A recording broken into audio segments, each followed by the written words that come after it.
सुंदर रूप कवि कहले लावण्य सर की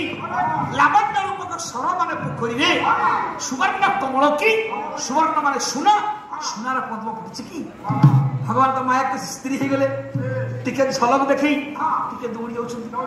बेकटे को बंकई दौरान राधा कौन लिखिले शोभेत्री वास्तव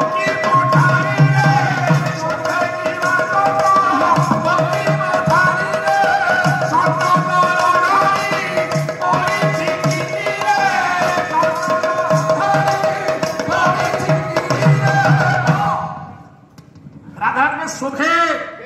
शोभा पाए ग्रीवा बेको बेक स्तोक स्तोक माने अल्प के से सुंदरी बेक कवि कौन शतदल पद्म ढली पड़ी कि नीरे नीर माने जल पानी रे पद्म ढली पड़ी कि ये मैंने मुर्गा हसमरे फिक्र हसिकी से सुंदर दौड़ा सुंदर दौड़ी